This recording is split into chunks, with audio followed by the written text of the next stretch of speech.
I should say, of 3. And as you know, with weather coming in, they went off early here on 7, middle of the fairway as he was on Saturday. Bogeys at 4 and 5. He knows exactly where this hole is located, using the softness and the slope, knocks it in there for a tap in.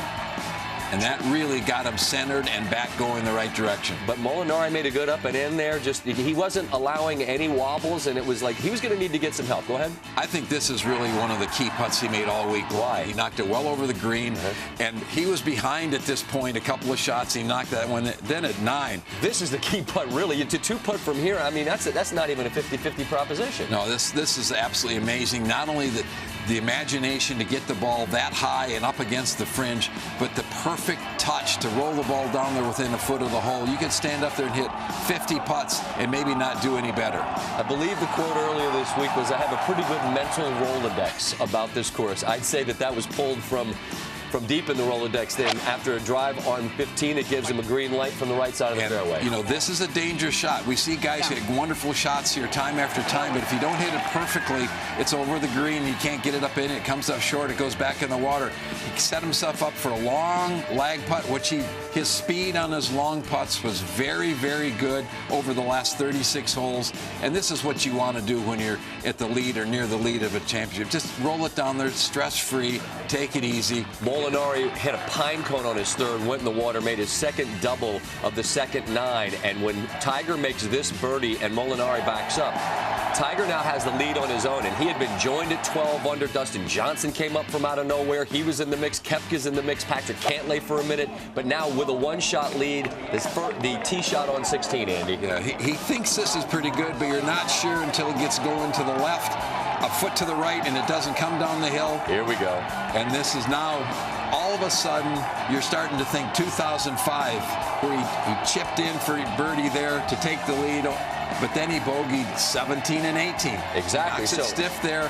He's got to still finish the business with the tap-in. And right now, there's so many things going on inside of him. Just stay calm, make a good stroke. He does that, puts it in the center. But now he still has to play the 17th and 18th.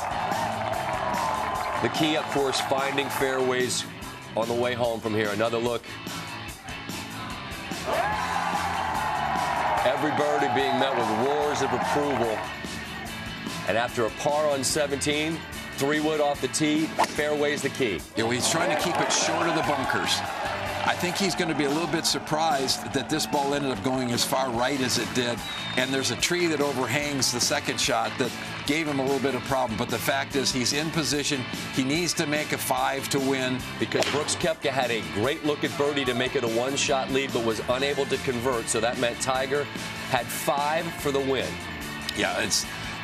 obviously, he would have loved to finish off walking down, waving at everybody, but he's got it up there short right, below the hole. All he's got to do is get the ball up on the green, and he plays a nice, safe, smart third shot. He doesn't go directly at the hole location. He goes out to the right, so if he hits it a little bit too hard, the slope is going to stop it. So this is a perfect play, a perfectly well-thought-out shot. All he needs to do now is 2-putt from there, and his 5th green jacket goes in his locker. And again, calm, centered. His family beginning to think it's almost here. I thought he made this one. So did he. So did he. He wanted to go out the right way. He was ready to give you that fist pump. That's all right. It just allows the drama to build a little further. And inside 2 feet up the hill. In fact, he never broke a smile. He never... Not once. Until... showed any reaction. Now the next 15 minutes is absolutely incredible. Jim Nantz in 97 called it a win for the ages. So is this one. Different age, 43. Joe LaCava, his caddy, a great guy, a great sports fan, a guy who's been a rock for him during the years. And when this is the moment, Andy, avert your eyes. I'm going to need you for the rest of the segment. I can't have you be in a puddle up here, but it's hard not to. There's Charlie. There's Tita. His daughter, Sam. Yeah, I don't know if I can do it either. It's just a guy who's been through a lot. And, again, a lot of it was self-inflicted. but there's a level of respect among peers. Look at that. Look at the star-studded receiving line. Thomas, Fowler, Bubba, Xander Schauffele playing well again. There's Brooks. Hey, Brooks. Tiger waited for Brooks at Bell Reeve. Brooks for him, waiting for him here. Ian Poulter, another great one. Another champion there. Bear had a long way to do. Show respect, and then there it is. Slide that jacket back on. With the mock turtleneck and the green jacket, it's like old times at Augusta National.